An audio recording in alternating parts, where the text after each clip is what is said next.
చెందవా, నీవు మార్పు చెందవా, నీ బ్రతుకును మార్చుకోవా,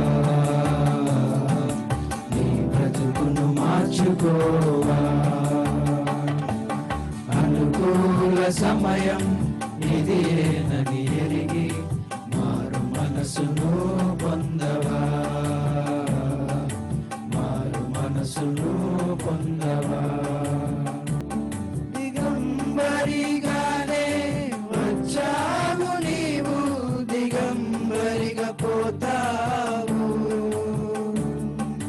మన్నైన నీవు మన్నైపోతావు ఏదో ఒక దినమందునా.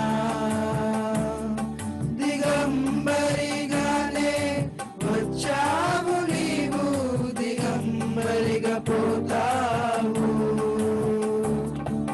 మన్నైన నీవు మన్నైపోతావు ఏదో ఒక దినమందునా. నీ ఆస్తి అంతస్తు నీ అంద చందాలు నీ వెంట రావెన్నడు. నీ ఆస్తి అంతస్తు నీ అంద చందాలు నీ వెంట రావెన్నడు, నీ వెంట రావెన్నడు. మార్పు చెందవా, నీవు మార్పు చెందవా, నీ బ్రతుకును మార్చుకోవా, నీ బ్రతుకును మార్చుకోవా.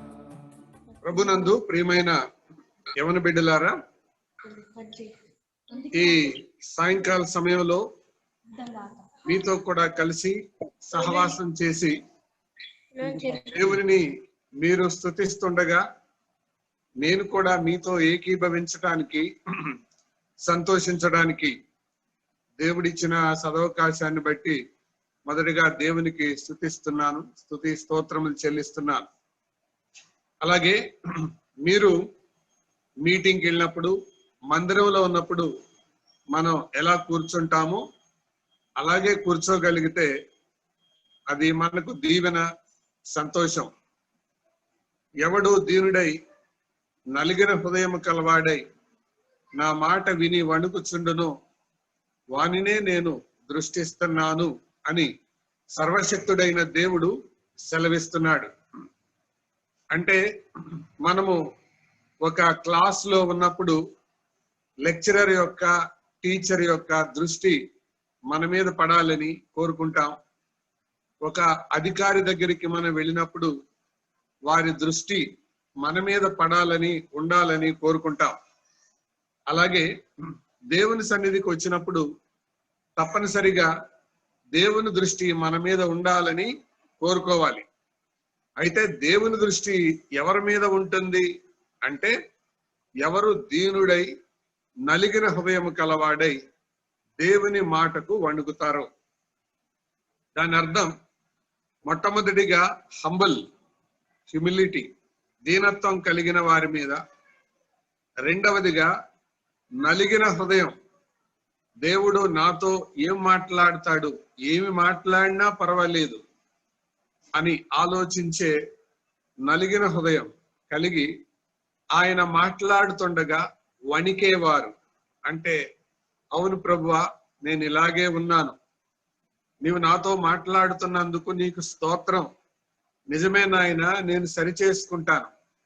అయ్యో నా బలహీనతలు నీకు ఎలా అర్థమయ్యాయి, నీ వాక్యం ద్వారా నాతో ఎంత స్పష్టంగా మాట్లాడుతున్నావు అని వణుకుతూ దేవుని మాటలు ఆలకించే వారిని దేవుడు దృష్టిస్తాడు. సేవకుని దృష్టి మౌనంగా కూర్చొని వినే వాళ్ళ మీద ఉంటది. కానీ మౌనంగా కూర్చొని వినే వాళ్ళందరూ దీనులు కాదు. మౌనంగా కూర్చొని వినే వాళ్ళందరూ నలిగిన హృదయం కలవారు కాదు. నిశ్శబ్దంగా కూర్చొని వినే వాళ్ళందరూ మాటకు వణికే వాళ్ళు కాదు. పైకి దీనులుగా కనపడొచ్చు, కానీ లోపట తిరుగుబాటు స్వభావం కలిగి ఉండొచ్చు. అందుకే నలిగిన హృదయము కలవాడై అని ఉంది. కాబట్టి నిజమైన దీనత్వానికి బయటికి కనబడే దీనత్వానికి లోపట ఉండవలసిన లక్షణం దేవుని మాటకు వణకటం, అదనమాట. అందుకు ఆ ప్రకారం దేవుని మాటకు మనం వణికితే దేవుని దృష్టి మన మీద ఉంటది. ఎంత గొప్ప సంగతి! సర్వోన్నతుడైన దేవుడు నిన్ను నన్ను పరలోకము నుండి దృష్టించడం, అది ఎంత ఆశీర్వాదకరమైన అనుభవం. కాబట్టి మీరు అందరూ ఏకాగ్రతగా కూర్చోవాలని మనవి చేస్తూ ఉన్నాను. అంతేకాదు, ఈ యాప్ ద్వారా దాదాపు నాకు 182 మంది కనబడుతున్నారు. ఇంకా ఒక్కొక్క దగ్గర 2-3 2-3 ఉండి ఉండొచ్చు, అంతకంటే ఎక్కువ ఉండొచ్చు. ఎంతమంది ఉన్నారు అనేది ప్రాముఖ్యం కాదు, కానీ అందరిలో ఈ ఒకటే మనస్సు ఉండాల, దేవుని మాటకు వణికే మనస్సు, దేవుని స్వరాన్ని వినే మనస్సు. అలా ఎవరిదైతే ఉంటుందో దేవుడు వారిని దృష్టిస్తాడు. ఎవరినైతే ఆయన దృష్టిస్తాడో వారిని ఆయన దీవిస్తాడు. మళ్ళా చెప్తున్నాను, దేవుడు ఎవరినైతే దృష్టిస్తాడో ఆయన వారిని దీవిస్తాడు. కాబట్టి దీవెన పొంది వెళ్ళడమా, పొందకుండా వెళ్ళడమా అనేది మనపైనే ఆధారపడి ఉంటుంది. ఆస్ట్రేలియా దేశములో సముద్రపు ఒడ్డున ఒక వింతైన ఆట ఆడుతూ ఉంటారు. తుంటరిగా ఉండే యవన పిల్లలందరూ బీచ్ లో సముద్రపు ఒడ్డుకు వచ్చిన యాత్రికులనందరినీ ఆట పట్టించడానికి, ఏడిపించడానికి వాళ్ళు ఆడే ఆట ఏంటంటే, అక్కడ ఒక రకమైన పక్షి ఉంటది. ఆ పక్షిని చేతిలో ఇరికించుకుంటారు. దాని ముక్కు, కళ్ళు మాత్రమే బయటకు ఉండేలాగా పెడతారు. పెట్టిన తర్వాత వెళుతున్న వాళ్ళని ఇలా అడుగుతారు, hello, can you tell whether this bird is dead or alive? ఈ పక్షి బ్రతికిందా చచ్చిపోయిందా అనేది నువ్వు చెప్పగలవా అని పెడతారు. ఆ రీతిగా వారు ఆట ఆడుతూ ఉంటారు. అలా ఆట ఆడుతూ ఉండగా అది ఆ పక్షిని చూపించినప్పుడు ఇలా అడుగుతారు. ఏమని అడుగుతారు అంటే, whether this bird is dead or alive అని. ఈ పక్షి బ్రతికిందా చచ్చిపోయిందా అని. ఆ వచ్చిన వాళ్ళు గనక ఇది బ్రతికింది అని అన్నారు అనుకోండి, 2 వేళ్ల మధ్యలో దాని పీక నొక్కేసి దాన్ని, full, you said it is alive, it is dead అని చచ్చిపోయిన దాన్ని వాళ్ళకి చూపించి ఎగతాళి చేస్తారు. ఒకవేళ ఇది చచ్చిపోయింది, ఇట్ ఈస్ డెడ్ అని అన్నారు అనుకోండి, వెంటనే వాళ్ళు అనే మాట, ఆ పక్షిని అలాగ చేతిలో నుంచి వదిలి, ఫుల్, ఇట్ ఈస్ అలైవ్ అంటారు. అంటే ఇది బ్రతికింది, నువ్వు చచ్చిపోయిందని చెప్పావు అని అట్లా కూడా ఆట పట్టిస్తారు. ఈ పద్ధతి అంతా గమనిస్తున్న అలవాటైన ఒక స్త్రీ, పాపం పెద్ద ఆవిడ, నడవలేక నడుస్తుంది. ఆమెకు తెలుసు ఈ ఆటకాయ తనాలన్నీ.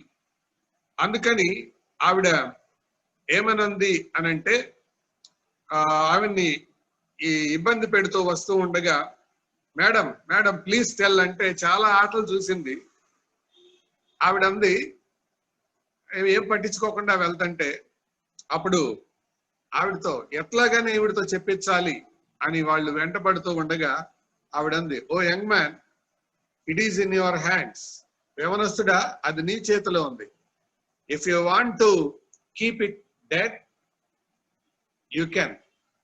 If you want to keep it alive, you can. నువ్వు దాన్ని బ్రతికి ఉంచాలి అంటే నువ్వు ఉంచగలవు, చంపాలంటే చంపగలవు. ఎందుకు ఈ ఉదాహరణ చెప్పానంటే, నీవు కూడా ఈరోజు ఆశీర్వాదం పొందాలంటే పొందగలవు. అవసరం లేదనుకుంటే వెళ్ళిపోగలవు. It is in your hands. Oh young man, oh young woman, it is in your hands. To be blessed or not blessed. ఇది జ్ఞాపకం చేసుకుందాం. తర్వాత యవనస్తుల గురించి ఒకరు ఒక ఫన్నీ స్టేట్మెంట్ చెప్పారు చాలా సంవత్సరాల క్రితం. యవనస్తులు అంటే ఎవరంటే తొందరపడి తప్పు చేసి తీరిగ్గా పశ్చాత్తాపడే వాళ్ళంట. యవనస్తులు అంటే ఎవరు? తొందరపడి తప్పు చేసి తీరిగ్గా కూర్చొని పశ్చాత్తాపడే వాళ్ళంట. అలాంటి వాళ్ళు చాలా మంది ఉండి ఉంటారు. అందుకే దాన్ని మరొక ఆయన ఇలాగ అన్నాడు, 60 సంవత్సరాల మానవ జీవితాన్ని 2 భాగాలుగా విభజిస్తే మొదటి 30 సంవత్సరాలు వ్యాసాలు రాయడానికి ఉపయోగించుకుంటారంట. అనగా వాళ్ళ కథలేవో రాస్తుంటారు. ఆ తర్వాత 30 నుండి 60 సంవత్సరాలు వ్యాఖ్యానాలు రాయడానికి ఉపయోగించుకుంటారంట. మొదటి 30 సంవత్సరాలైనా వ్యాసాలు రాసుకుంటారు.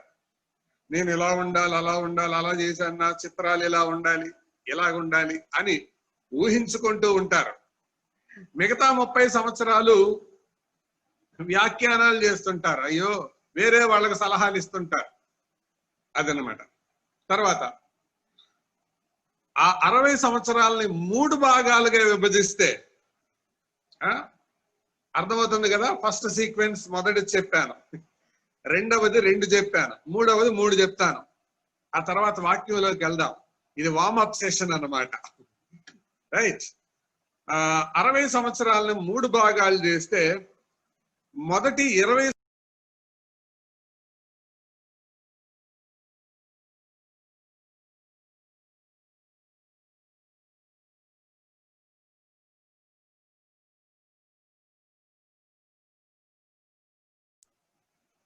ఆ తర్వాత 20 సంవత్సరాలు కన్నీళ్లు పెట్టుకొని కూర్చుంటారంట. మొదటి 20 సంవత్సరాలు కళ్ళు మూసుకొని పరిగెడతారు. కన్ను మిన్ను కానుక పరిగెడతారంటారు చూసారా? అర్థం కాదు. తల్లిదండ్రుల మాటలు, సేవకుల మాటలు, బైబిల్ బోధలు ఇవేమీ అర్థం కాదు. కన్ను మిన్ను కానకుండా పరిగెడుతూ ఉంటారు. ఎక్కడికి వెళ్తారో తెలియదు. ఎవరో రిపీట్ చేయమని అడుగుతున్నారు. Okay, I'm repeating.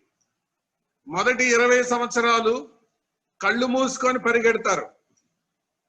రెండవ 20 సంవత్సరాలు కళ్ళు తెరుచుకొని నిలబడతారు.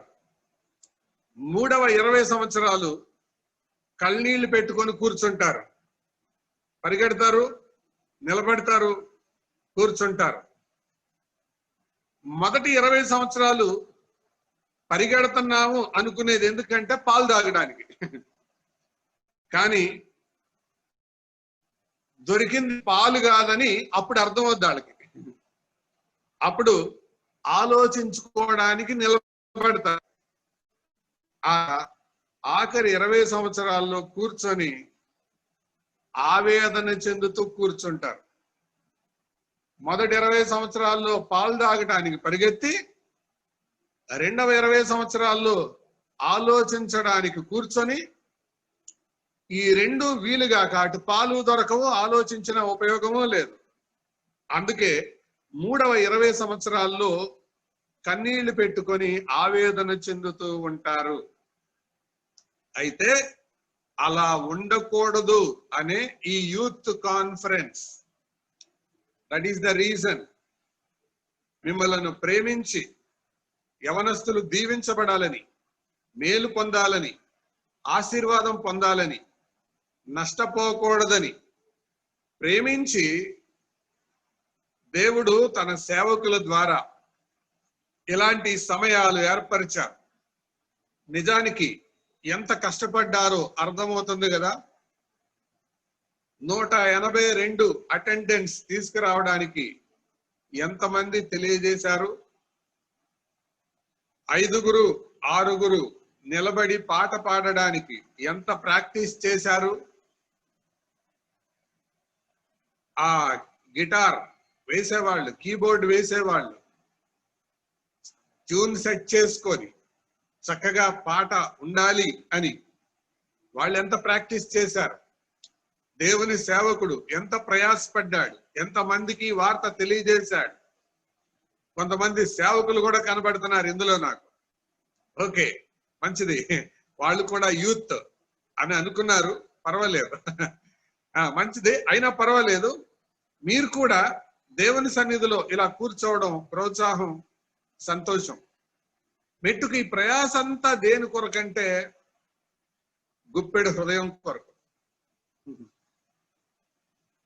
ఈ ప్రయాస అంతా గుప్పెడు హృదయం కొరకు. ఈ హృదయం ఆయనకి ఇవ్వాలని. అందుకనే దీనికి ఒక థీమ్ సెట్ చేశారు. ఏంటి ఆ థీమ్? కీర్తనలు 119:9. మీలో ఎవరైనా చురుకైన లేకపోతే చదవగలిగిన యవనస్తులు, నేను చెప్పే రెఫరెన్సులు ఒక్కళ్ళు ఇద్దరు, అందరూ అన్మ్యూట్ చేసుకోవద్దు, దేవుని దాసులు చెప్తారు. వాళ్ళెవరో ఒక్కళ్ళు ఇద్దరు నేను చెప్పే రెఫరెన్సులు మీరు జాగ్రత్తగా మీరు కూడా కూర్చొని వాక్యం చదువుతూ వినండి. ఇద్దరికంటే ఎక్కువ వద్దు. తద్వారా మొనాటమస్ గా ఒకే వాయిస్ కాకుండా వేరే వాయిస్ కూడా ఇతరులు వినడానికి సహాయకరం అవుతుంది. సో రెఫరెన్సులు జాగ్రత్తగా చదవండి. మొదటిగా థీమ్ వర్స్ నేనే చదువుతాను. యవనస్తులు దేని చేత తమ నడత శుద్ధిపరుచుకొందురు, నీ వాక్యమును బట్టి దానిని జాగ్రత్తగా చూచుకొనుట చేతనే కదా. యవనస్తులు దేని చేత తమ నడతను శుద్ధిపరుచుకొందురు, నీ వాక్యమును బట్టి దానిని జాగ్రత్తగా చూచుకొనుట చేతనే కదా. 119వ కీర్తన 9వ వచనంలో యవనస్తులు, దేవుని వాక్యం, ఈ ఇద్దరికి మధ్య లింక్ కనబడుతుంది. ఈ ఇద్దరికి మధ్య సంబంధం కనబడుతుంది. ఎప్పుడైతే యవనస్తులు, దేవుని వాక్యం, ఈ ఇద్దరికి మధ్య లింక్ ఉంటుందో అవుట్కమ్ ఏంటంటే శుద్ధి, పరిశుద్ధ, హోలీనెస్, పరిశుద్ధత కనబడుతుంది. అలాగే మరొక వాక్యాన్ని కూడా చదువుదాం రండి. జ్ఞాని అయిన సొలొమోను ప్రసంగి గ్రంథాన్ని రాసినట్లు మనకు తెలుసు కదా. ప్రసంగి గ్రంథం 11వ అధ్యాయం, అది కూడా 9వ వచనమే. ఇదేమో 119:9 కీర్తనలు. ఆ తర్వాత ఇప్పుడు మనం చదివేది ప్రసంగి 11:9, 11:9. యవనుడా, నీ యవనమందు సంతోషపడుము, నీ యవన కాలమందు నీ హృదయము సంతుష్టిగా ఉండనిమ్ము. నీ కోరిక చొప్పునను నీ దృష్టి యొక్క ఇష్టము చొప్పునను ప్రవర్తించుము. అయితే వీటన్నిటిని బట్టి దేవుడు నిన్ను తీర్పులోనికి తెచ్చునని జ్ఞాపకముంచుకొనుము. ఈ మాట మనకేం తెలియజేస్తుందంటే యవనస్తుడు, దేవుని భయం. కాబట్టి ఈ రెండు మాటలు ఈరోజు మనం ధ్యానం చేద్దాం. రేపు దినాన 119:9 ఆలోచన చేద్దాం. యవనస్తులు, దేవుని వాక్యం. ఈరోజు యవనస్తులు, దేవుని భయం. Youth and the word of God we will see tomorrow. ఈరోజు youth and fear of God we will see today.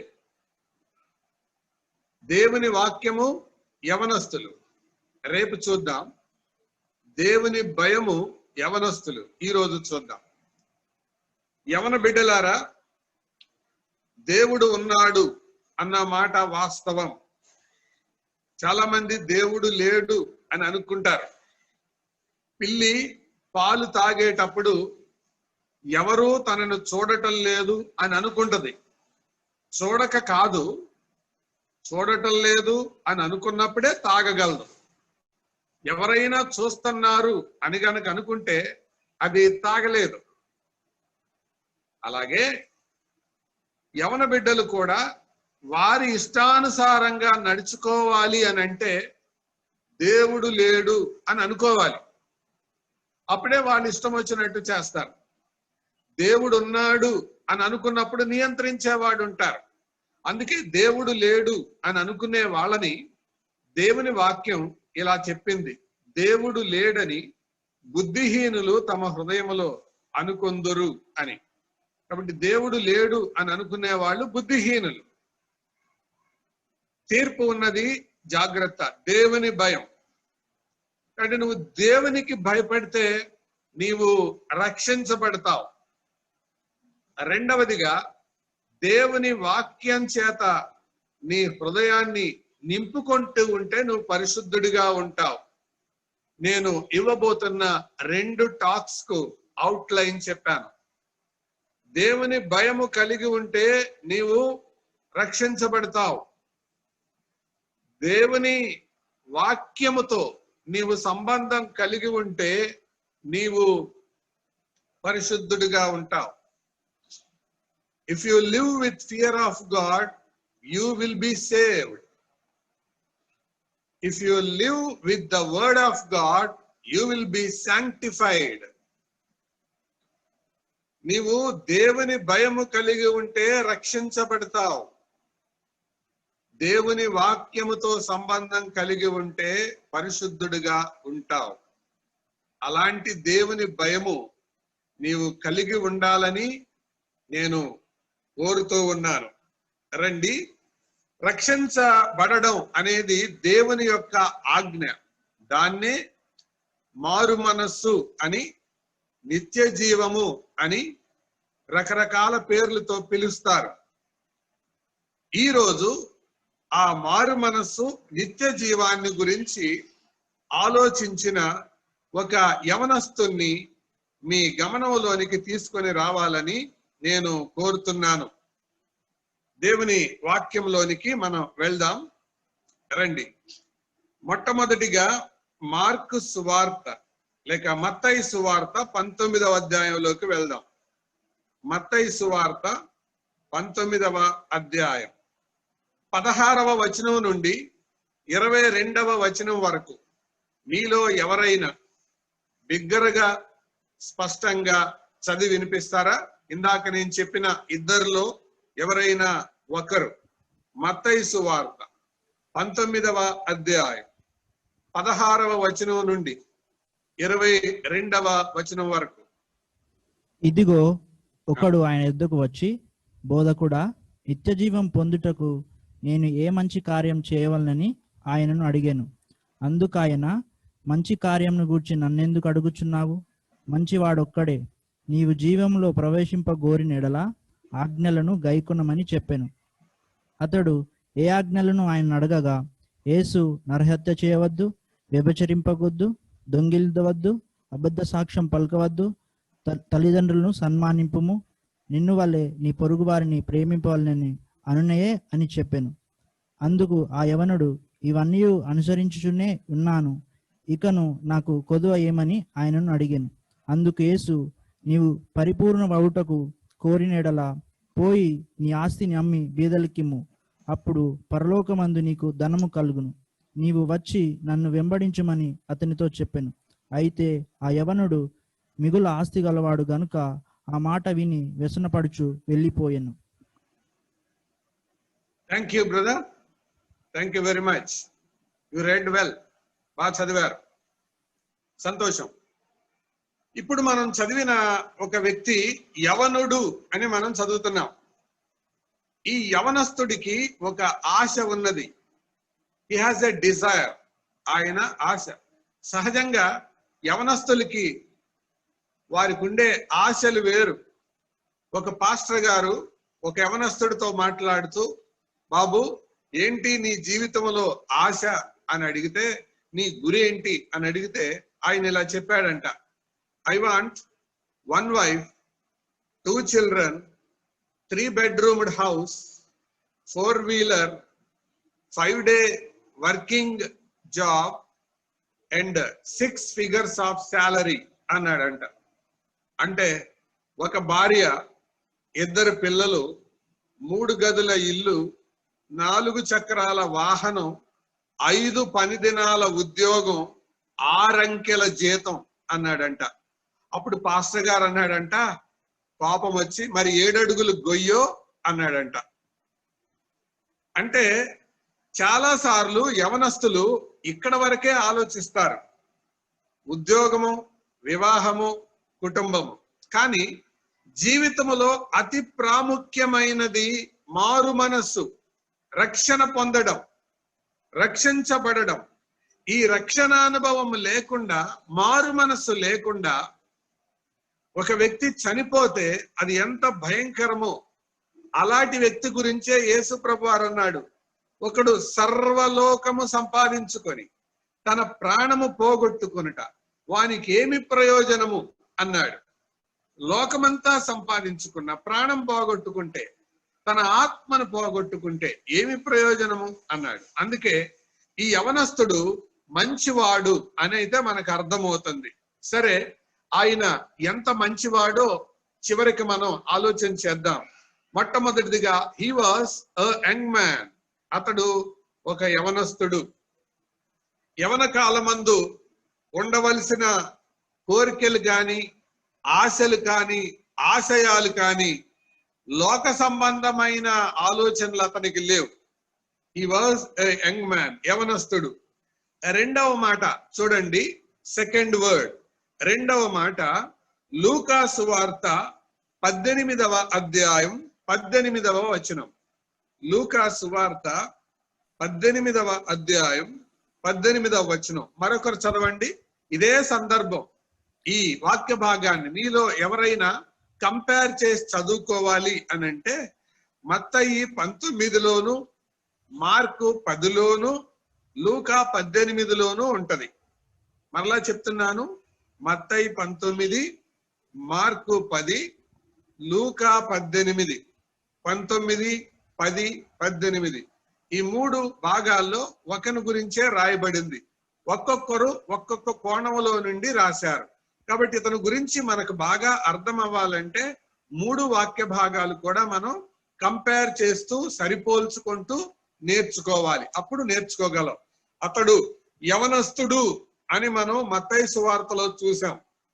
లూకా సువార్త 18:18లో ఏం చూస్తున్నాం? చదవండి. చూచి, సద్బోధకుడా, నిత్య జీవమునకు వారసునకు నేనేమి చేయవలనని ఆయనను అడిగాను. అందుకు యేసు, చాలు ఏమడిగాడు ఆయన? నిత్య జీవమునకు వారసుడనగుటకు నేనేమి చేయవలెను. ఎవరైనా అక్కడే రాయబడింది, చెప్పండి. ఎవరైనా ఒక అధికారి కదా. హి వాజ్ ఎన్ ఆఫీసర్, అధికారి. మొట్టమొదటిగా హి వాజ్ ఏ యంగ్ మ్యాన్. రెండవదిగా హి వాజ్ ఎన్ ఆఫీసర్, ఒక యవనస్తుడు. రెండవదిగా ఒక అధికారి. సహజంగా యవనస్తులు ఉద్యోగాన్ని కోరుకుంటారు. మీ టార్గెట్ ఏంటి అని అంటే, ఉద్యోగం, ముందు జాబ్ కొట్టాలి బ్రదర్ అంటారు కదండి. జాబ్ కొట్టాలి, జాబ్ రావాలి అంటారు. సరే, జాబ్ రావాలంటే బాబు రావాలో రావు రావాలో ఆ తర్వాత సంగతి. కానీ బాబు వచ్చినా నిరుద్యోగులు ఉన్నారు, రావు వచ్చినా నిరుద్యోగులు ఉన్నారు, గన్ను వచ్చినా నిరుద్యోగులు ఉన్నారు. ఎవరొచ్చినా కూడా నిరుద్యోగులు అయితే ఉన్నారు. కానీ ఈయనకు ఆల్రెడీ ఆఫీసర్ ఆయన. యవనస్తుడు అధికారి. అంతేకాదు, ఆ క్రింద భాగానికి మత్తయి సువార్త ఆ లోనికి మీరు వెళ్ళి చూస్తే అతడు ఆస్తి గలవాడు అని మనం చూస్తాం. రిచ్ మ్యాన్, అధికారం కలిగిన వాడు, ఆస్తి కలిగిన వాడు. ఇలాంటి వానికి నిత్య జీవం గురించి ఆలోచన ఉంది. నేను మీకు యవనస్తులైన వారికి నోట్స్ వరుసగా రాసుకోకుండా నేను మీకు ఒక మాట చెప్తాను. మీరు తెల్ల పేజీ తీసుకొని, ఇదిగోండి ఈ తెల్ల పేజీ కనబడుతుంది కదా, ఈ తెల్ల పేజీలో హాఫ్ సగంగా డివైడ్ చేసుకొని ఒక పక్క ఇతని యొక్క గుణగణాలు రాసుకోండి. యువతల పక్క మీకు ఎన్ని టాలీ అవుతున్నాయో, ఎన్ని మ్యాచ్ అవుతున్నాయో రాసుకోవడానికి ఖాళీ ఎట్టి పెట్టుకోండి. ఒక పక్క రాసుకోండి, ఇంకో పక్క ఖాళీ పెట్టుకోండి. అప్పుడు ఎన్ని మీకు మ్యాచ్ అవుతున్నాయో అర్థమవుతుంది. రైట్, అతను యవనస్తుడు. మీలో చాలా మందికి ఇది మ్యాచ్ అవుతుంది. యవనస్తుడు. 2, he was an ఆఫీసర్, ఒక అధికారి. అదే సమయంలో ఆస్తి కలిగిన వాడు, రిచ్. ఇలాంటి వానికి నిత్య జీవం పొందాలి అన్న ఆశ కలిగింది. ప్రియమైన తమ్ముడు, చెల్లి, ఇక్కడ మనం చూస్తున్న యవనస్తుడు సామాన్యుడు కాదు. వయసున్నవాడు, అధికారం ఉన్నవాడు, ఆస్తి ఉన్నవాడు, అయినప్పటికీ నిత్య జీవం మీద ఆశ కలిగిన వాడు. 3వ మాట చెప్తాను. మార్కు సువార్త 10వ అధ్యాయం 17వ వచనం చూడండి. మార్క్ 10:17 చూస్తారా, చదువుతారా? ఆయన బయలుదేరి మార్గమున పోవుచుండగా ఒకడు పరిగెత్తుకుని వచ్చి ఆయన ఎదుట మోకాళ్ళుని, సద్బోధకుడా, నిత్య జీవమునకు వారసుడనగుటకు నేనేమి చేయుదునని చాలమ్మా, థ్యాంక్ యూ. మళ్ళా అడుగుతున్నాడు ఆయన. ఏమని అడుగుతున్నాడు? ఒక ఆలోచన కలిగిన వాడు. ఏది పెడితే అదగట్లా, ఏది ప్రాముఖ్యమో అది అడుగుతున్నాడు. ఏది ప్రాముఖ్యం? జీవితానికి అతనికి అర్థమైంది, వయస్సు ఎల్లకాలం ఉండదు. 2వది, అధికారం ఎల్లకాలం ఉండదు. 3వది, ఆస్తి ఎల్లకాలం ఉండదు. అర్థమవుతుందా? వయసు ఎల్లకాలం ఉండదు. మనుషులకు ఇష్టం లేకుండా వచ్చేవి 3 ఉంటాయి. ఆ 3 ఏంటో తెలుసా? 1 ముసలితనం, 2 రోగం, 3 మరణం. నీకు ఇష్టం ఉన్నా ఇష్టం లేకపోయినా, నీ పర్మిషన్ ఏం అక్కర్లేదు వాటికి. ముసలితనం, అది నీ పర్మిషన్ అక్కర్లా. పర్మిషన్ అక్కర్లేదని మనకు ఎలా తెలుస్తుంది అని అంటే, మనం అడిగే ప్రశ్నలోనే తెలుస్తుంది. వేరే వాళ్ళని ఏం అడుగుతాం మనం? హౌ ఓల్డ్ ఆర్ యూ అంటాం. హౌ యంగ్ ఆర్ యూ అని ఎందుకంటారు? వాళ్ళు పుట్టింది ఒక్కరోజైనా, పుట్టింది సంవత్సరమైనా హౌ ఓల్డ్ ఆర్ యూ అంటారు.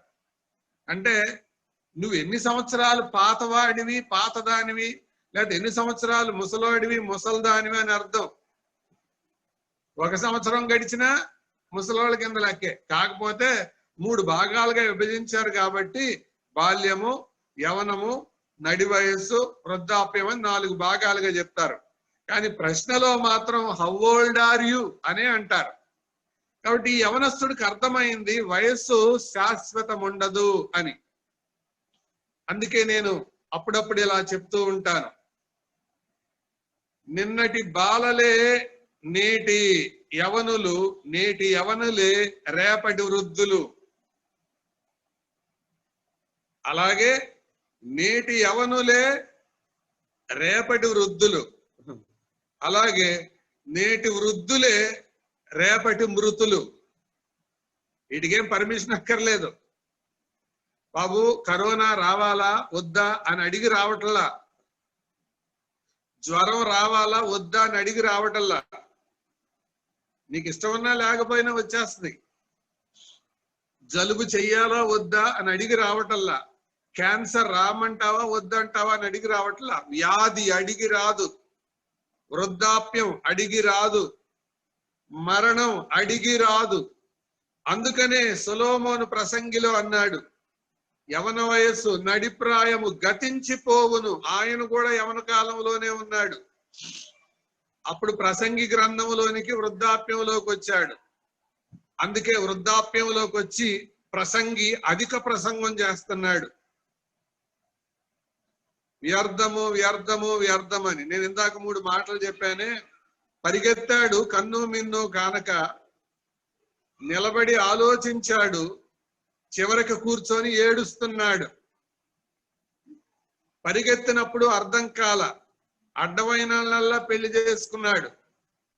తర్వాత కూర్చొని ఆలోచించి సామెతలు రాశాడు. చివరకు ఏడుస్తూ పరమగీతం ప్రసంగి గ్రంథం రాశాడు. పరిగెత్తే వయసులో పరమగీతం, నిలబడే వయసులో సామెతలు, కూర్చునే వయసులో ప్రసంగి రాశాడు. కాబట్టి యవన బిడ్డలారా జాగ్రత్త, ఈ వయసు రేపు ఉండదు. అందుకే యవనస్తులతో మాట్లాడడం నాకు ఇష్టం. కారణం, యవన కాలములో నుండే నేను కూడా యేసు ప్రభువుని నమ్ముకున్నాను, బాల్యములోనే నమ్ముకున్నాను. అందుకే అనేక మంది బాల్యములో నమ్ముకోవాలనేది నా భారం, నా ప్రేరణ, నా ప్రేరేపణ.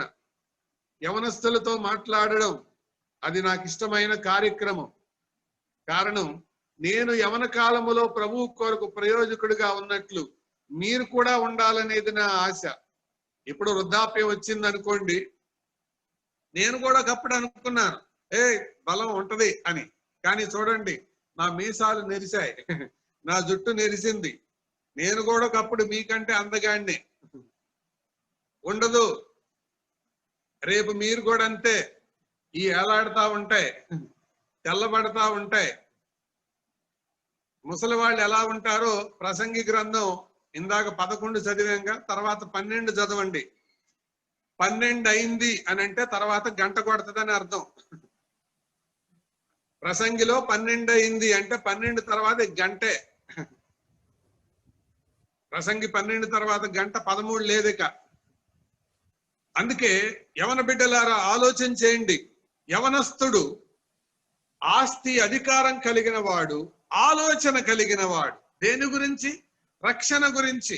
అవును, నీవు కూడా రక్షించబడుట అనేది ఆజ్ఞ, సలహా కాదు. యేసు ప్రభువారి లోకానికి వచ్చింది అందుకే. ఆయన ఈ లోకానికి రక్షకుడుగా వచ్చాడు. యేసు అని పేరు ఆయనకు అదే పెట్టారు, అందుకే పెట్టారు. యెషువా అన్న హీబ్రూ పదం, యెహోషువ అన్న హీబ్రూ పదం, యెషువా అన్న అరామిక్ పదం, జీసస్ అన్న ఇంగ్లీష్ పదం, యేసు అన్న తెలుగు పదం, అన్నిటికీ అర్థం ఒకటే, రక్షకుడు. రక్షకుడు అవసరం కాబట్టే రక్షకుడుగా వచ్చాడు ఈ లోకానికి. మార్కు సువార్తలో 1వ అధ్యాయాన్ని మీరు చూస్తే చూడొద్దులేండి, అసలు ఆయన మొదలు పెట్టిందే మారు మనస్సు పొంది సువార్తను నమ్ముడి అన్నారు. యవన బిడ్డలారా, ఈ ఆశ ఉందా? ఈ ఆలోచన ఉందా? ఈ యవనస్తుడు ఆలోచన కలిగిన వాడు. అయితే రక్షణ ఊరికనే వస్తది, మారు మనసు ఉచితంగానే వస్తది.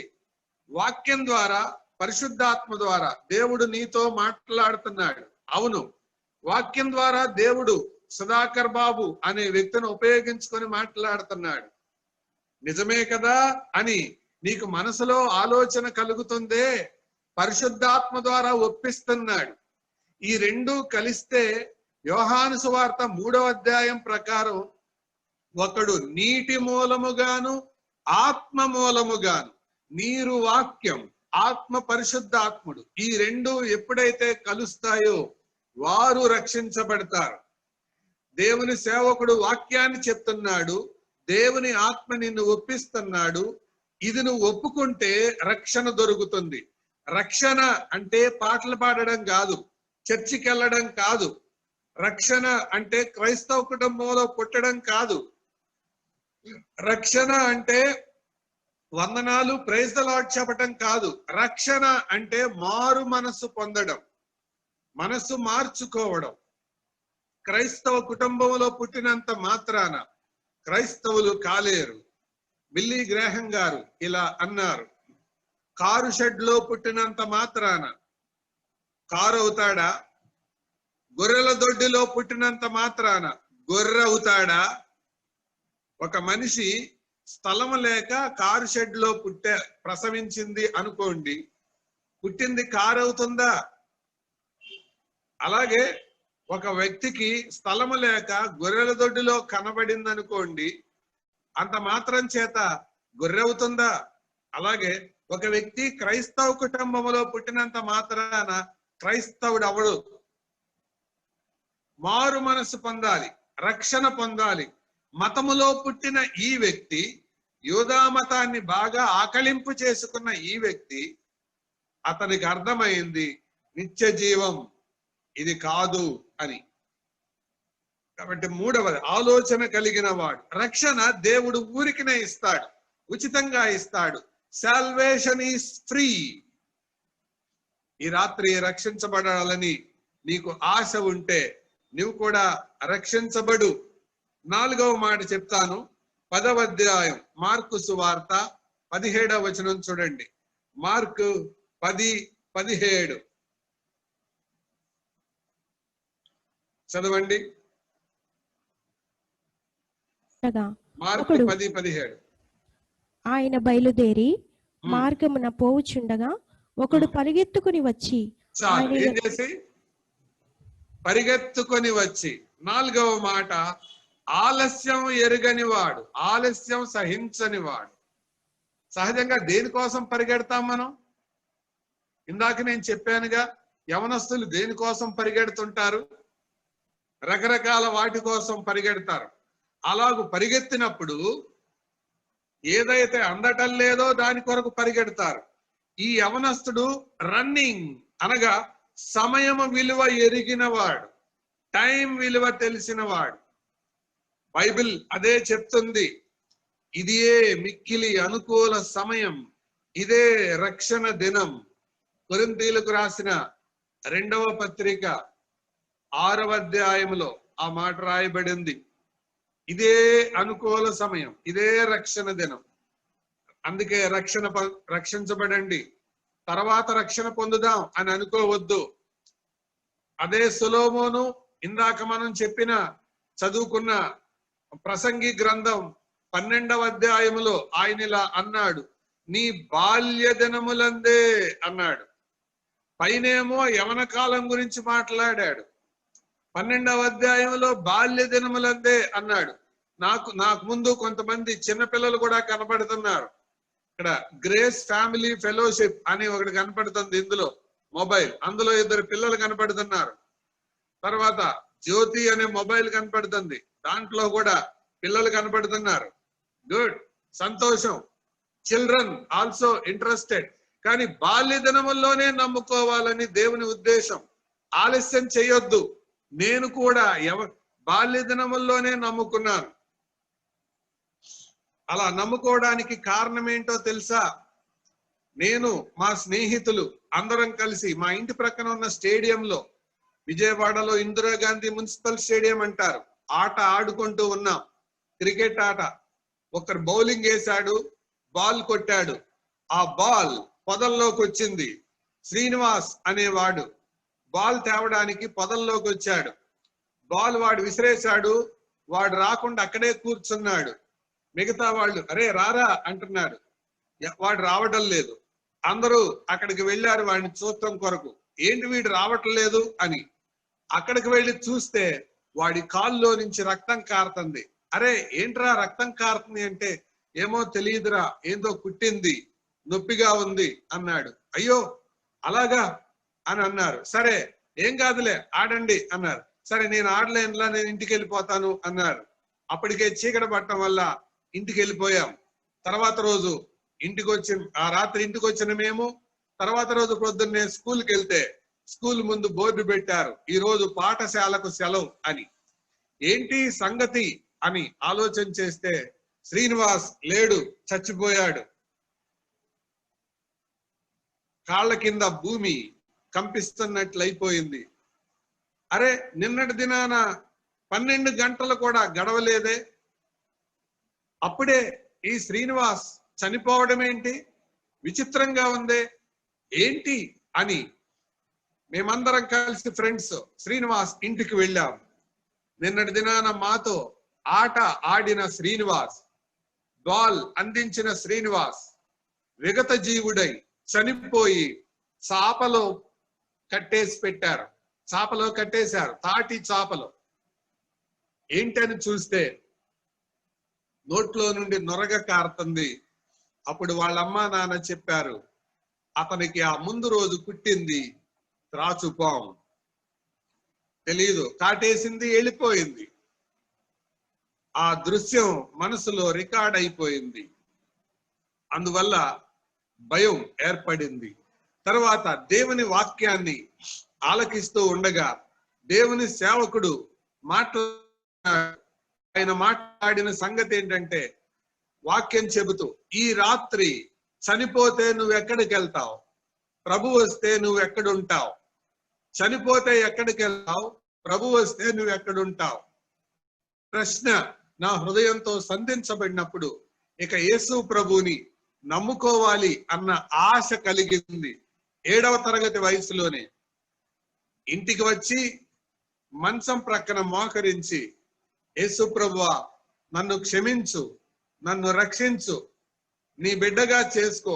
ఇప్పటి వరకు సమాజంతో మనుషులతో మంచివాడు అని అనిపించుకున్నాను, కానీ నేను చేసిన చెడ్డ పనులు, పాపపు క్రియలు నీకు తెలుసు, నన్ను రక్షించవా అని అడిగాను. అప్పటి వరకు ఉన్న భయం పోయింది. ప్రభువు నన్ను క్షమించినట్లు అర్థమైంది. ఆ రాత్రి ప్రశాంతంగా పండుకొని నిద్రపోయాను. ప్రియమైన తమ్ముడు, చెల్లి, ఈ మాటలు మీతో చెబుతూ ఉండగా, బాల్య దినములందే పెద్ద అయిన తర్వాత మారు మనసు పొందుదాం అని అనుకోవద్దు. ఆలస్యం చేయని వాడు ఈ యవనస్తుడు. అందుకే పరిగెత్తుకుంటూ వచ్చాడు. దాన్ని బట్టే యాకోబు ఇలా చెప్పాడు 4వ అధ్యాయం 14వ వచనంలో, మీ జీవము ఏ పాటిది, కొంతసేపు కనబడి అంతలో మాయమైపోవు ఆవిరి వంటి వారు కాదా అని. ఒకరోజు వార్తాపత్రిక చదువుతుంటే సొమ్మసిల్లి పడిపోయిన తండ్రి అని చదివాను. ఏంటి చదివింది? నేను వాస్తవమైన వాళ్ళ నాన్నగారు ఎలా పడిపోయారు, సొమ్మసిల్లి పడిపోయారు అని చదువుదామని ఆలోచిస్తూ ఉంటే ఆ వార్త చదువుతుండగా నాకు కూడా బాధ అనిపించింది. విజయవాడలోనే బందర్ రోడ్, ఇందాక స్టేడియం అని చెప్పానే, దాని ప్రక్కనే ఉన్న ఒక రోడ్డు మీద తండ్రి 3 సంవత్సరాల కుమార్తెను సైకిల్ మీద ముందు కూర్చోబెట్టుకొని ముద్దాడుతూ ముచ్చట చెబుతూ వెళ్తూ ఉన్నాడు. ఆ కుమార్తె అంటుంది, నానా, నువ్వు ఎంతకాలం సైకిల్ తొక్కుతావు? నేను పెద్ద అయిన తర్వాత డాక్టర్ని అవుతాను, బాగా చదువుకుంటాను, డాక్టర్ అవుతాను, డాక్టర్ అయ్యి ఒక హాస్పిటల్ పెడతాను, డబ్బులు సంపాదిస్తాను, నీకు మంచి కారు కొంటాను, అమ్మకు కూడా మంచి స్కూటీ కొంటాను, మిమ్మల్ని ఉన్నత స్థితిలో పెడతాను అని 3 సంవత్సరాల కుమార్తె చెబుతుంది.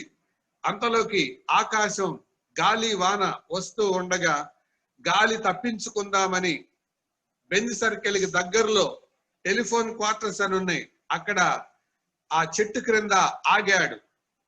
గాలి విపరీతంగా వచ్చి కొమ్మ విరిగి కుమార్తె మీద పడింది. ఇద్దరి మీద పడింది, కానీ కుమార్తె మీద పడడాన్ని బట్టి కళ్ళ ముందే అప్పటి వరకు ముచ్చట చెప్పిన కూతురు చచ్చిపోయింది. 3 years బేబీ. ఇప్పుడు దాకా నేను చదువుతాను, డాక్టర్ అవుతాను, కారు కొంటానని చెప్పిన అమ్మాయి 3 ఏళ్లకే చచ్చిపోయింది. ఎందుకు ఈ మాట చెప్తున్నాను తెలుసా? బైబిల్ చెప్పే మాట అదే. మీ జీవమే పాటిది, కొంతసేపు కనబడి అంతలో మాయమైపోయే ఆవిరి వంటి వారు కాదా? ఆలస్యం చేయొద్దు తమ్ముడు, ఆలస్యం చేయొద్దు చెల్లి. యేసు ప్రభు నమ్ముకో, మారు మనసు పొందు. అందుకే ఎవరో చెప్పారు, రేపు పర్వాలేదు, ఇప్పుడు కాదు పర్వాలేదు అనే 2 పిల్లలు సాతానుడికి ఉంటారంట. ఎవరు వాళ్ళు? ఇప్పుడు కాదు పర్వాలేదు. ఈ 2 మోసం చేస్తారు నిన్ను, జాగ్రత్త. ఈ 2 బారిన నువ్వు పడ్డావంటే మారు మనసు పొందనివ్వరు, రక్షణ పొందనివ్వరు. అందుకే ఈ యవనస్తుడు ఆలస్యం చేయలేదు. ఈ రాత్రి నువ్వు కూడా ఈ వాక్య సందేశం అయిపోయిన తర్వాత మారు మనసు పొందాలని నేను కోరుతున్నాను. ఆ తర్వాత మాట చూడండి, 10వ అధ్యాయం 17వ వచనం మళ్ళా చదవండి. 10-17. ఆయన బయలుదేరి మార్గమున పోవుచుండగా ఒకడు పరిగెత్తుకుని వచ్చి ఆయన ఎదుట మోకాళ్ళుని యవనస్తుడు దీనుడుగా వచ్చాడు. Humble man, young man, rich man, thoughtful man, timely man, humble man.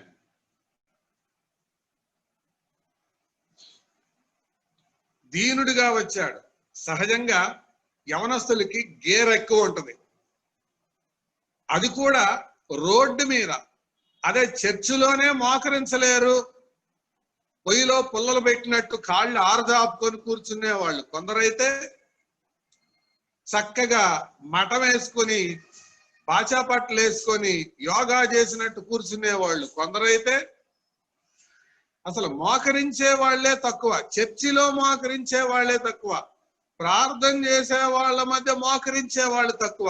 అలాంటిది ఆఫీసర్ అయ్యుండి, యవనస్తుడయ్యుండి, అధికారి అయ్యుండి, ధనవంతుడయ్యుండి రోడ్డు మీద మోకరించాడంటే హౌ హంబుల్ హీ వాస్. ఎంత దీనుడిగా ఉన్నాడు అతను. యవనస్తులారా, దీనులుగా ఉన్నారా, గీరగా ఉంటున్నారా? జాగ్రత్త. ఇప్పుడు మీరు గీరగా ఉంటే రేపు పొద్దున గీర దిగుతుంది. ఇప్పుడు తల్లిదండ్రుల ముందు గీరగా బిహేవ్ చేస్తే, పెద్దల ముందు గీరగా బిహేవ్ చేస్తే, బైబిల్ సూత్రం ఏంటో తెలుసా? నువ్వు నాటుతున్నావు, రేపు కోస్తావు. ఇప్పుడు నాటేది కొంచెం, కోసేది ఎక్కువ.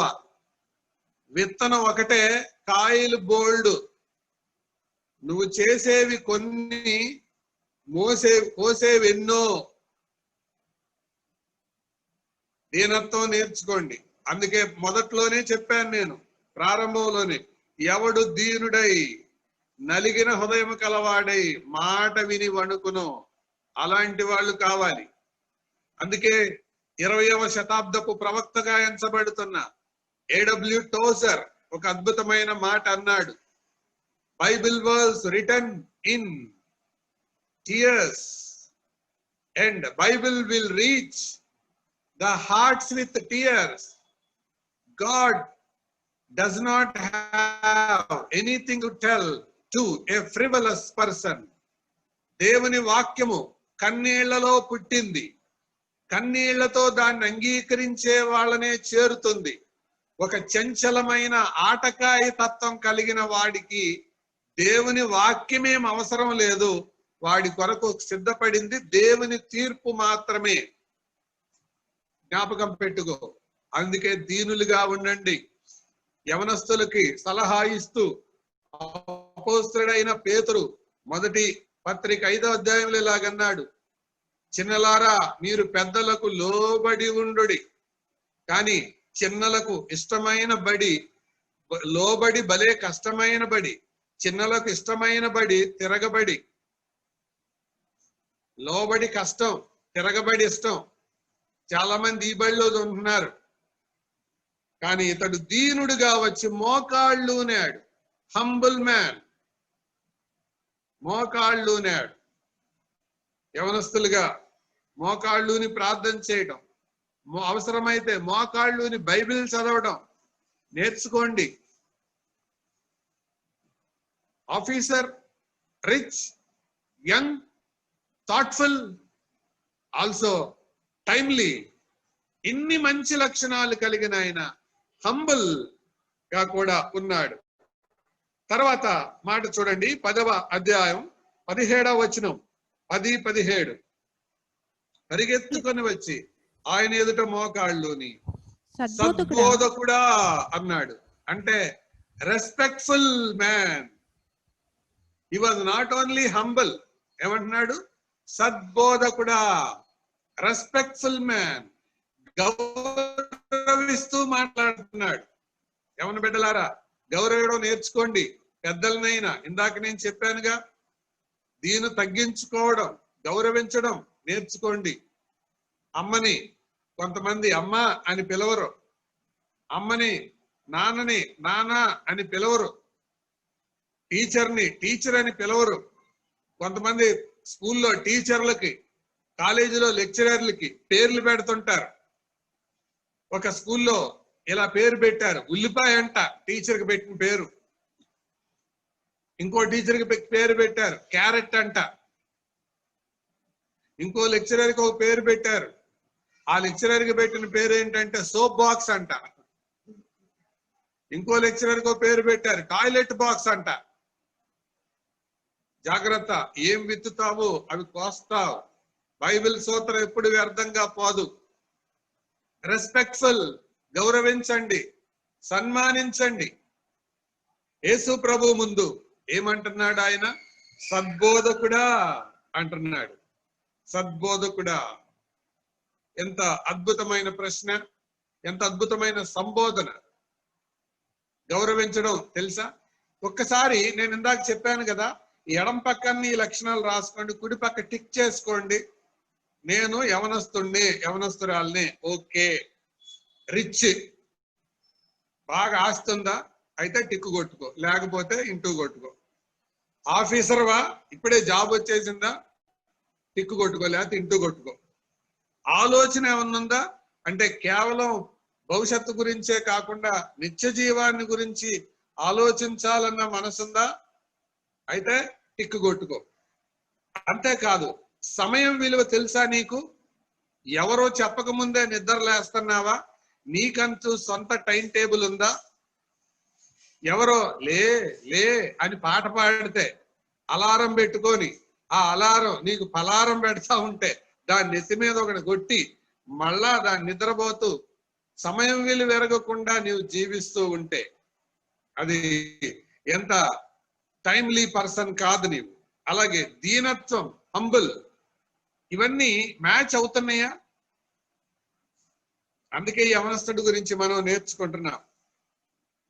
పర్సన్ ఒక్కడే, కానీ ఎన్ని మంచి లక్షణాలు ఉన్నాయో చూడండి. Respectful man. ఆ తర్వాత చూడండి 10వ అధ్యాయం 17వ వచనం. సద్బోధకుడా, నిత్య జీవమునకు వారసునగుటకు నేనేమి చేయవలెను? He was a wise young man. అనగా నిత్య జీవానికి వారసుడు అవటానికి తనేదో చెయ్యాలన్న ఆలోచన తనకుంది. తన బాధ్యత ఏదో ఉన్నది అని గుర్తించాడు. తను చేయవలసింది ఒకటి ఉందని గుర్తించాడు. నేనేం చేయాలి అని అడుగుతున్నాడు. నీకు కూడా ఆలోచన ఉందా? ఆలోచన ఉంటే ఈ రాత్రి దాన్ని ఆరంభించు. ప్రభు ఎదుట ఈ సరైన ప్రశ్నవి. ఆలోచన కలిగిన ఈ వ్యక్తి he came with the right question. ఆ తర్వాత మరొక మాట చెప్తాను.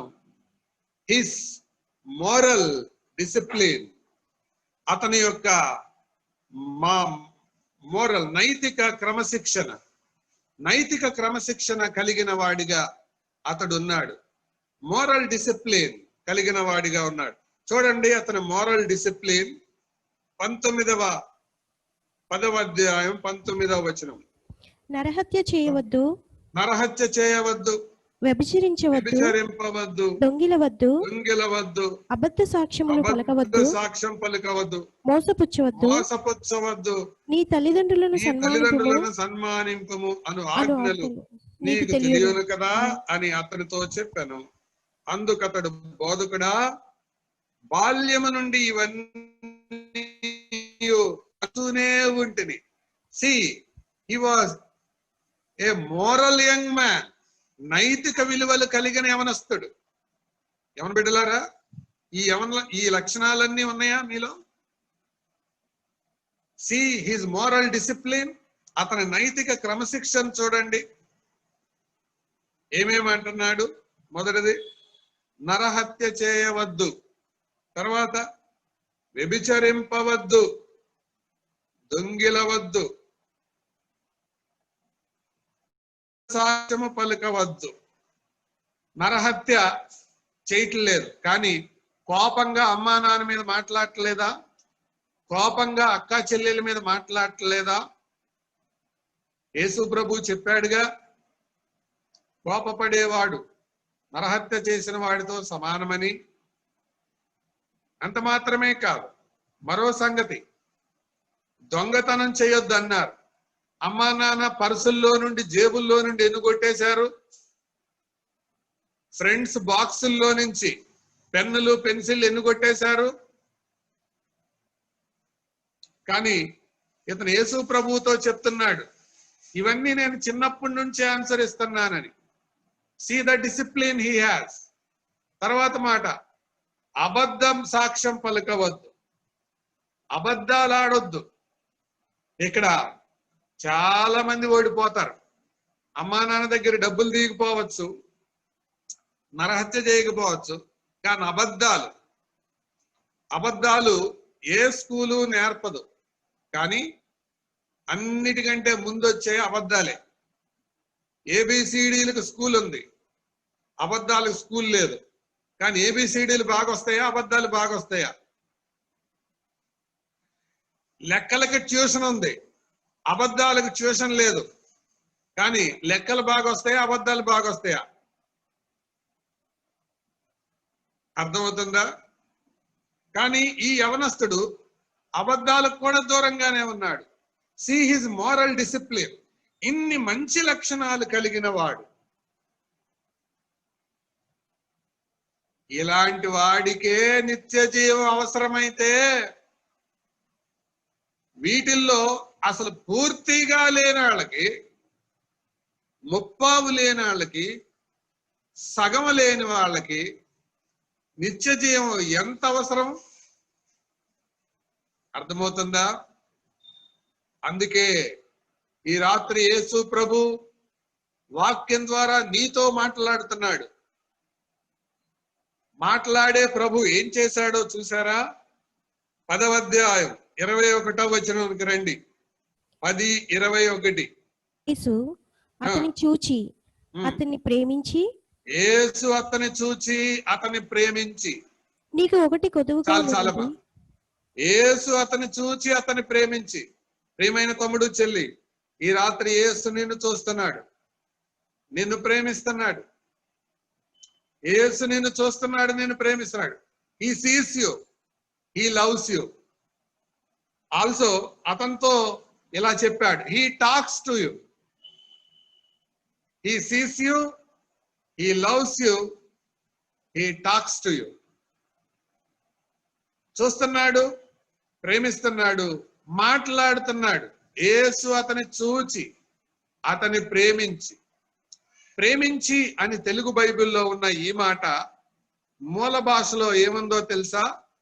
మూల భాషలో యేసు అతనిని దగ్గరికి తీసి, అంటే ఆ మూల భాష అర్థం ఏంటంటే దగ్గరకు తీసుకొని తలలో చెయ్యి పెట్టి తల నిమురుతూ ఇలాగన్నాడంట. ప్రేమించి అన్న ఈ పదానికి మూలమైన అర్థం దగ్గరకు తీసుకొని తల నిమురుతూ ఇలాగన్నాడు. ప్రేమించకుండా చెప్పలేదు యేసు ఆ మాట. అభినందించాడు యేసు ప్రభు, ప్రేమిస్తున్నాడు యేసు ప్రభు. అతను దగ్గరకు తీసుకొని తల మీద చెయ్యి వేసి ప్రేమగా, అమ్మ ఏ రీతిగా తలలో చెయ్యి పెట్టి, నాన్న ఏ రీతిగా తల నిమురుతూ, తాత ఏ రీతిగా తల నిమురుతూ ఆప్యాయతతో చెప్తారో ఆ మాటే చెప్తున్నాడు. ఈ రాత్రి కూడా నిన్ను ప్రేమిస్తూ, నీ తల నిమురుతూ, నీ హృదయాన్ని తట్టుతూ, నీ ఒంటిని తాకుతూ ఆయన నీతో మాట్లాడుతున్నాడు, ప్రేమించి చేస్తున్నాడు. లోబడతావా మరి? ఈ లవ్డ్. అతనిలో ఉన్న ఈ లక్షణాలను బట్టి ఏం ప్రేమించలా. యేసు అందరినీ ప్రేమిస్తున్నాడు. యోహాను సువార్త 3:16. దేవుడు లోకమును ఎంతో ప్రేమించాడు. ఈ లక్షణాలున్నా ప్రేమిస్తున్నాడు, ఈ లక్షణాలు లేకపోయినా కూడా ప్రేమిస్తున్నాడు.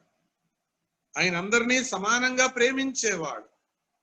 అయితే ఈ రాత్రి ఆయన నీతో ప్రేమించిన ఆయన, నిన్ను చూసిన ఆయన, నిన్ను ప్రేమించిన ఆయన, నీతో మాట్లాడుతున్న ఆయన అతనితో ఏం చెప్పాడు? అతనితో ఒక ఆజ్ఞ చెప్పాడు. ఈ రాత్రి నీతో ఏం చెప్తున్నాడు? అంగీకరించమని చెప్తున్నాడు. అంతే. అతనికి చెప్పినంత ఆజ్ఞ, అలాంటి ఆజ్ఞ నీకు చెప్పటల్లా. నీకున్నదంతా అమ్మేయమని చెప్పడం లేదు. ఇన్ని లక్షణాలు కలిగిన వాడికి పెద్ద పరీక్ష పెట్టాడు. ఈ లక్షణాల్లో సగం కూడా లేని, పావు కూడా లేని, అసలు ఏది మ్యాచ్ కాని నీ విషయంలో ఆయన నిన్ను అయినా కూడా ప్రేమిస్తూ చెప్పేది ఏంటంటే, హృదయంలో విశ్వసించు, బయటికి అంగీకరించు, మారు మనసు పొందు అంటున్నాడు. ఈ రాత్రి ఆ పని చేస్తావా? కానీ ఆ యవనస్తుడు చివరికి హిజ్ రెస్పాన్స్, అతని స్పందన ఏ రీతిగా ఉందో తెలుసా? వదిలేశాడు. ఏం చదువుతున్నాం మనం ఆ తర్వాత మాట? నీకు ఒకటి కొదువుగా ఉన్నది. నీవు వెళ్ళి నీకు కలిగి ఉన్నవన్నీ అమ్మి బీదలకిమ్ము, పరలోకమందు నీకు ధనము కలుగును. నీవు వచ్చి నన్ను వెంబడించుమని చెప్పెను. 22వ వచనం. అతడు మిగుల ఆస్తి గలవాడు గనుక ఆ మాటకు ముఖము చిన్నబుచ్చుకొని దుఃఖపడుచు వెళ్ళిపోయాను. ఏడుస్తూ వెళ్ళిపోయాడు. That was his response. పరిగెడుతూ వచ్చాడు, దీనుడిగా మోకరించాడు. లోబడే హృదయం లేక ఏడుస్తూ వెళ్ళిపోయాడు. ఈ రాత్రి దేవుని వాక్యాన్ని ఆలకించిన తర్వాత నీ రెస్పాన్స్ ఏంటి? యూత్ కాన్ఫరెన్స్ అంటే పనులు, ఆన్లైన్ క్లాసులు అన్ని ముగించుకొని ముందుకొచ్చారు. గుడ్.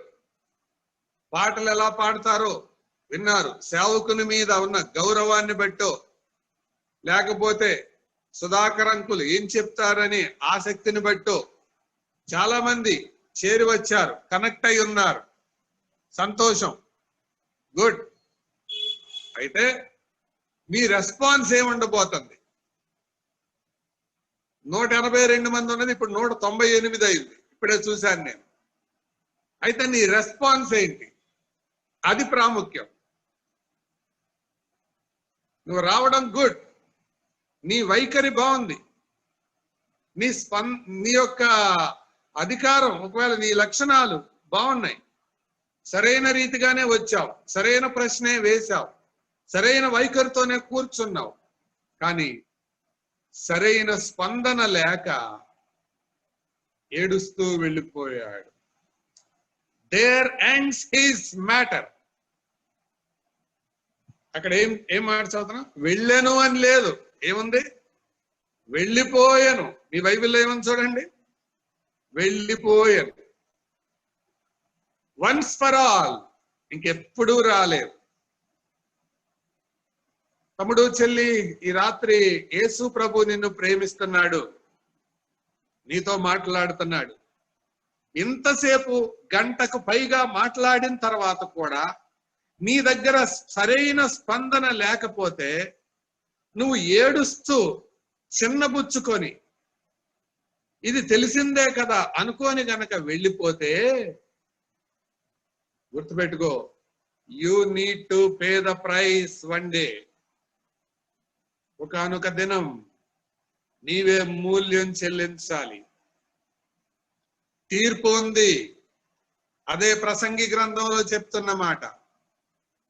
నీకు ఇష్టం వచ్చినట్టు చేయి, ఏది కావాలంటే అది చూడు, తోచినట్టు తిను, తోచినట్టు మాట్లాడు, తోచినట్టు ప్రవర్తించు.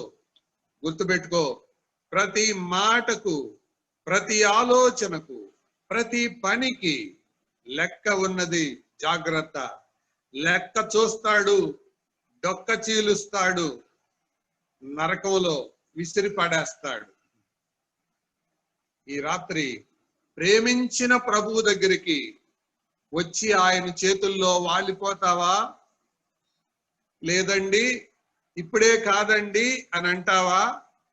3 సంవత్సరాల బిడ్డలాగా నువ్వు చనిపోవచ్చు, 7 సంవత్సరాల నా ఫ్రెండ్ లాగా చనిపోవచ్చు. లేకపోతే 19 సంవత్సరాల యవనస్తుల్లాగా ఉరేసుకొని చావచ్చు, 18 సంవత్సరాల యవన బిడ్డల్లాగా పబ్జి ఆడుతూ చచ్చిపోవచ్చు. చచ్చిపోయేది మాత్రం ఖాయం. తర్వాత తీర్పు ఉన్నది. దొరుకుతావు, చేతి నిండా దొరుకుతావు దేవునికి. ఆ రోజు నీ లెక్క చూస్తాడు. అందుకే ప్రేమించి మాట్లాడుతున్నాడు నీతో ఈ రాత్రి. ఆయన ముందుకు వస్తావా? ఆయన సన్నిధిలో నీ జీవితాన్ని ఆయనకు అప్పగిస్తావా? సరైన స్పందన లేక ఏడుస్తూ వెళ్ళిపోయాడు. యేసు ప్రభుని నమ్ముకోకపోవడానికి నీ దగ్గర కారణాలేంటి? నీ లవ్ అఫైరా, లేకపోతే నీ దురలవాట్ల? ఏదైతే యేసు ప్రభుకి నీకు అడ్డంగా ఉందో తీసివేయదాన్ని. 60 సంవత్సరాలు 70 సంవత్సరాల జీవితం కోసం తాత్కాలికమైన సుఖాలను అడ్డం పెట్టుకొని నిత్య జీవాన్ని ఎలా పోగొట్టుకుంటావు? నిత్య జీవం అన్న దానికి ఒక దైవజనుడు ఎలా చెప్పాడో తెలుసా? ఆంధ్ర తెలంగాణ రాష్ట్రం 2 రాష్ట్రాలు కలిపేటంత కొండ ఉంది. ఆ కొండ మీదకు ఒక చిన్న పక్షి వస్తుంది. సంవత్సరానికి ఒక్కసారి వస్తుంది. వచ్చి మూతి ఇలా ఇలా రాసి వెళ్ళిపోద్ది. మళ్ళా సంవత్సరానికి వస్తుంది. మూతి ఇలా ఇలా రాసి వెళ్ళిపోద్ది. మళ్ళా సంవత్సరానికి వస్తుంది. మూతి ఇలా ఇలా రాసి వెళ్ళిపోద్ది. అలా ఎన్ని సంవత్సరాలు అయితే ఈ కొండ కరిగిపోద్ది చెప్పండి? 2 రాష్ట్రాలు పట్టే అంత కొండ, చిన్న పక్షి, దానికి ఉన్న చిన్న మూతి, సంవత్సరానికి ఒక్కసారి వచ్చి మూతి ఒక్కసారి ఇలా రాసి వెళ్ళిపోయినందువల్ల కొండ కరుగుద్దా? తరుగుద్దా? కరగదు, తరగదు. నిత్య జీవం అంటే అర్థం అది. ఆ నిత్య జీవాన్ని దేవుడు నీకు ఇవ్వాలనుకుంటున్నాడు. నాకిచ్చాడు, నీకు కూడా ఇవ్వాలనుకుంటున్నాడు. నమ్ముకుంటావా? అమెరికాలో బెల్లీ గ్రాహం గారి క్రూసైడ్ జరుగుతుంది. దేవుని దాసుడు వాక్యం చెప్తున్నాడు. వాక్యం చెప్తుండగా ఒక యవనస్తురాలు ఆయనకు ఫోన్ చేసి, సార్, మీరంటే నాకు చాలా అభిమానం. నేను మారు మనసు పొందాలని, మీ మీటింగ్ లోనే రక్షించబడాలని నేను ఆశపడుతున్నాను. కాబట్టి నాకు మీ దగ్గరగా కూర్చొని వాక్యం వినాలని ఆశ ఉంది. ముందు సీట్లో వరుసలో నాకు సీట్ రిజర్వ్ చేసి పెట్టరా ప్లీజ్ అని ఫోన్ చేసింది ఆయనకు. పాపం ఆయన ఆసక్తిగా ప్రేమగా సీట్ రిజర్వ్ చేసి ఎదురు చూస్తూ ఉన్నాడు ఆవిడ వస్తుందని. ఇంకా రావట్లేదు, ఇంకా రావట్లేదు, ఇంకా రావట్లేదు. ఆయన ఫోన్ చేస్తుంటే లిఫ్ట్ చేయడం లేదు. ఆయన టైం అయిపోయిందని మెసేజ్ స్టార్ట్ చేసి ముగించాడు. ఆయన మీటింగ్ ముగించుకొని వెనక్కి వెళ్తూ ఉండగా రోడ్డు మీద ట్రాఫిక్ జామ్ అయింది. జామ్ అయినప్పుడు అప్పుడు పోలీసులు చాలా మంది రోడ్డు మీద ఉన్నారు. ట్రాఫిక్ క్లియర్ చేస్తున్నారు. ఏంటి జరిగిందా అని చూస్తూ ఉన్నప్పుడు ఒక ఇద్దరు యవనస్తురాళ్ళు, తను తన ఫ్రెండ్ ఇద్దరు కలిసి రావాలనుకున్నారు. వాళ్ళు అప్పటికే బాగా ఆఖరిసారి కదా, మళ్ళా మనకి అవకాశం దొరకదని తాగి డ్రైవ్ చేస్తున్నారంట. అలా డ్రైవ్ చేస్తూ స్పీడ్గా అదుపు తప్పి రోడ్డు పక్కనే ఉన్న చెట్టును ఢీ కొట్టారు. డ్రైవింగ్ చేసే అమ్మాయి డ్రైవింగ్ సీట్ లోనే ఇరుక్కుపోయి చచ్చిపోయింది. ఫ్రెండ్ ఆమె బయట ఉన్న చెట్టుకు కొమ్మకు దిగబడిపోయి వేలాడబడుతూ ఉంది. అప్పుడు బిల్లీ గ్రాహం గారికి అర్థమైంది, ఈ యవనస్తురాలే బహుశా మీటింగ్కి వచ్చే అమ్మాయి. ఫోన్ నంబర్ దీన్ని బట్టి అర్థం చేసుకున్నాడు ఆయన. తర్వాత ఇంటికి వెళ్ళాక ఆ సంగతి ఆయనకి అర్థమైంది. అందుకే మీటింగ్కి వచ్చి రక్షణ పొందే అవకాశం కూడా ఇవ్వలేదు. ఈ మధ్య ఒక పోలీస్ పని చేసిన ఆయన, అప్పటికే చాలా అవకాశాలు ఇచ్చాడు దేవుడు ఆయనకి. కోవిడ్ వచ్చింది. అంతకు మునుపు గుండె నొప్పి వచ్చింది. హాస్పిటల్ నుంచి ఫోన్ చేశాడు, సార్ నా కొరకు ప్రార్థన చేయండి, మారు మనసు పొందుతాను, రక్షించబడతానని. హాస్పిటల్కి వెళ్ళాం, ప్రేయర్ చేశాం, రక్షించబడ్డారు. ఆపద మొక్కుల్లో చేసే ప్రార్థనలో చాలా వాస్తవాలు ఉండవు. ఆ తర్వాత ఆయనకి మాకే సంబంధం లేదు. ఈ మధ్య కోవిడ్ వచ్చి విజయవాడ హాస్పిటల్లో అడ్మిట్ అయ్యారు.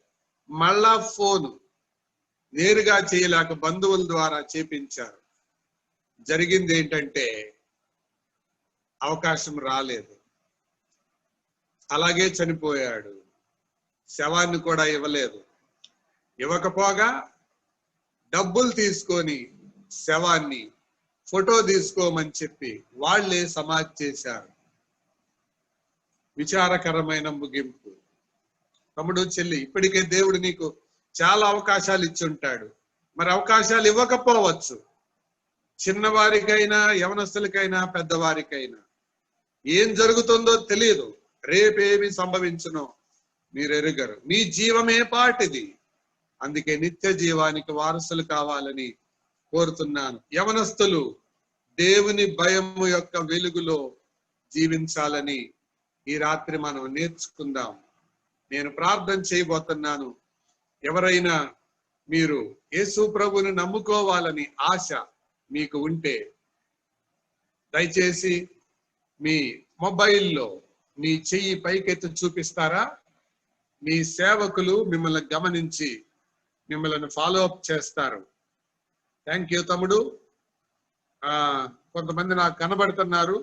సేవకులు వారిని గమనించండి, లేదా మీ సేవకులకు మీరు తెలియచేయండి, వారు మిమ్మల్ని నడిపిస్తారు. ఈ చిన్న ప్రార్థన మనస్ఫూర్తిగా చేయండి.